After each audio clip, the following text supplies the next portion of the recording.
Aujourd'hui, je voudrais vous donner 5 techniques puissantes pour être en confiance lorsque vous parlez en public.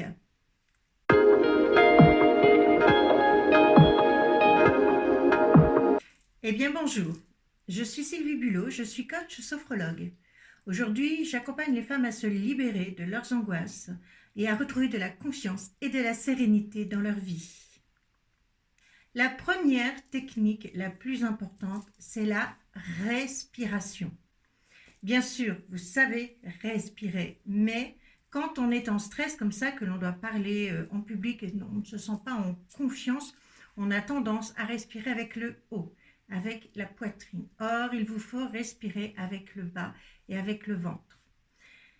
Mais souvent, dans ce cas de figure-là, on est en train de venir chercher de l'air en faisant ça. L'astuce, c'est l'inverse, c'est de souffler pour refaire descendre votre diaphragme. Il faut souffler, souffler, souffler jusqu'au moment où vous allez avoir un bâillement, jusqu'au moment où vous allez avoir cette respiration, vous savez, de soulagement. Et là, vous êtes bon, vous commencez à vous détendre, à abaisser le diaphragme. Donc, première chose à faire en amont, c'est vraiment de bien respirer et de venir chercher ce bâillement, ce soulagement, voire même de venir le chercher plusieurs fois. Voilà pour la première technique extrêmement puissante. Pourquoi puissante? Puisque de toute manière, le meilleur anti-stress que vous puissiez avoir, eh bien, c'est votre respiration. Elle est toujours avec vous, même dans le désert. Elle ne vous quitte pas, donc profitez-en.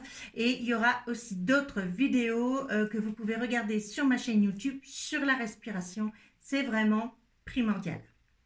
La deuxième technique puissante vient d'une phrase qui dit que l'habit ne fait pas le moine. Il n'y a rien de plus faux. Effectivement, on ne va pas se fier à quelqu'un dans le domaine de l'émotion sur son habit. Mais le monde de professionnel n'a pas les mêmes codes que le monde de l'émotionnel. Alors, je vois parfois des personnes qui arrivent habillées tout en noir, pas tout en noir. Cassez votre noir avec un foulard de couleur. Si vous ne connaissez pas vos teintes au niveau des couleurs, privilégiez le bleu marine plutôt que le noir qui est vraiment extrêmement strict. Après, tout dépend de l'image que vous voulez faire passer, mais le petit chemisier tailleur noir, il faut absolument l'agrémenter avec de la couleur, avec du punch, avec un fuchsia, avec un joli vert. Enfin voilà, je pense qu'il y a suffisamment de couleurs aujourd'hui pour pouvoir agrémenter ça. Vous voyez, aujourd'hui, je suis en jaune. Enfin, moi, je porte toujours des couleurs et n'empêche que j'en suis pas moins quelqu'un de sérieux. Il est important aussi dans le choix des vêtements que vous allez prendre de vous sentir à l'aise. Si vous allez acheter ou si vous avez dans votre garde-robe un ensemble, même un ensemble bleu marine, mais que vous n'êtes pas à l'aise dedans, eh bien, je vous le déconseille fortement. Par contre, s'il y a une jolie robe très colorée dans laquelle vous êtes à l'aise, eh bien, glissez-vous dedans. Mettez-vous à l'aise dedans. Ça va vous aider à avoir cette confiance. Parce que quand on n'est pas à l'aise, voilà, on se tient comme ça, un peu la tête entre les épaules. Quand on se sent à l'aise dans une situation, on a les épaules naturellement qui viennent en arrière et la tête en avant et la poitrine un peu bombée. Ça, c'est aussi super important. Donc, ce sont les deux premières techniques puissantes en amont, la respiration, la tenue vestimentaire dans laquelle vous devez être à l'aise, qui ne doit pas être trop strict parce que le blanc et noir ne va pas à tout le monde en plus. Donc, faites très attention au blanc et noir. Et avant de rentrer, eh bien, à l'aise dans votre vêtement, respirez, voilà, et rentrez avec un grand sourire dans la pièce où on vous attend. La troisième technique me vient du monde des théâtres. Vous devez connecter absolument avec votre public. Alors, connecter avec son public, qu'est-ce que ça veut dire? Premièrement, on rentre dans la pièce et on ne commence pas à débiter un texte. L'autre, il va en avoir jusque-là, les autres personnes vont en avoir jusque-là. On rentre tranquillement et on vient regarder les personnes une par une. Eh oui, c'est flippant. Mais prenez conscience que les personnes qui se trouvent en face de vous, eh ben, elles sont dans le flip presque pareil quand elles sont à votre place, ok? Rares sont les gens qui arrivent comme ça, très à l'aise à parler en public. Ça prend. Il existe des techniques et croyez-moi, ces techniques-là marchent très bien. Donc, je rentre dans la pièce tranquillement, je pose mes affaires et je viens prendre un temps pour croiser le regard de chaque personne.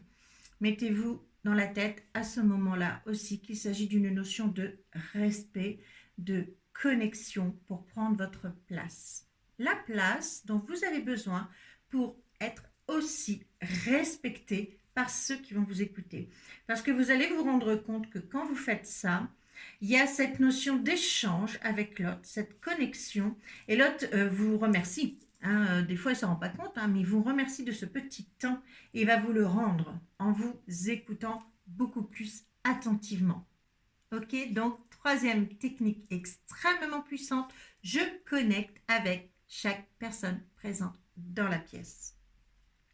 Pour la quatrième technique extrêmement puissante, c'est je pose ma voix. Je pose ma voix. Parce que quand on est stressé, quand on est, comme je vous ai dit, avec cette respiration haute, la voix, ça fait ça, la voix. Alors, j'exagère, bien sûr, le mouvement. Et alors, la voix, si ça fait comme ça, et puis alors, si vous allez parler vite, et puis ça ne va pas. Donc, une fois qu'on a connecté et qu'on a respiré, on vient poser la voix. Grâce à quoi? Eh bien, tout simplement grâce à la respiration. En prenant une respiration basse, vous voyez, vous entendez la voix, une respiration basse, je souffle basse, on vient poser la voix sur la respiration et on vient ralentir le rythme. Vous aurez remarqué que je ne parle pas vite.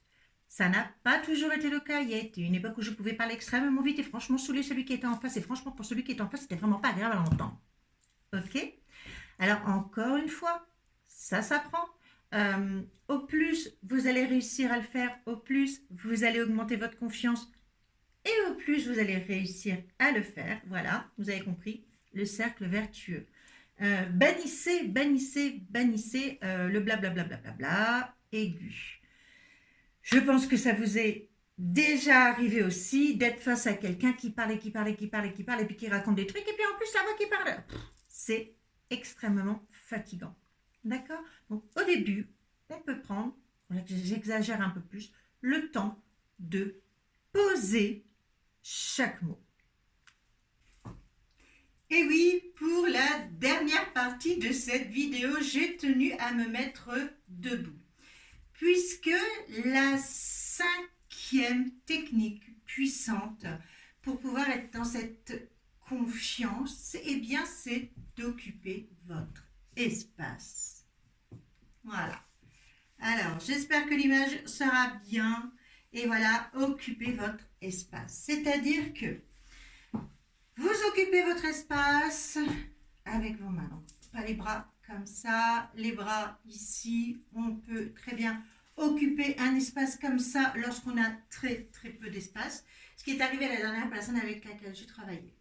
Et occuper son espace, eh bien, c'est venir parler avec son corps, un peu comme les Italiens. Vous voyez un peu cette notion.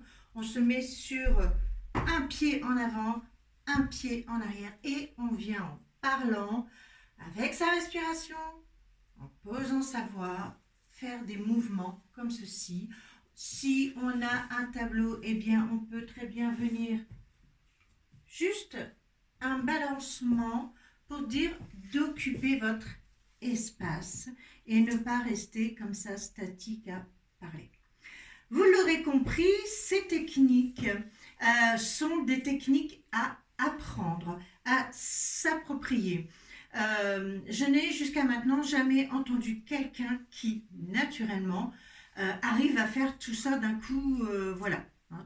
Il faut de l'entraînement et il faut aussi augmenter sa confiance en soi en passant à l'action, ce qui vous fait réaugmenter la confiance en vous et vous donne plus de force pour passer, pour passer à l'action la fois suivante.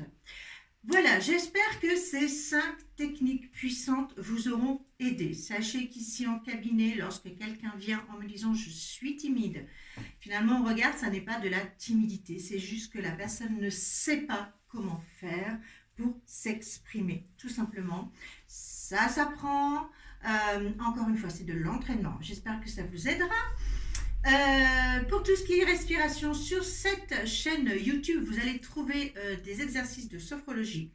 Vous me retrouvez aussi sur Facebook, Sylvie Bulot, la coach positive, toujours à 13h30 tous les jours pour une méditation qui est ou méditation relaxation, méditation visualisation ou une méditation coaching où on vient vraiment travailler pour avancer et grandir.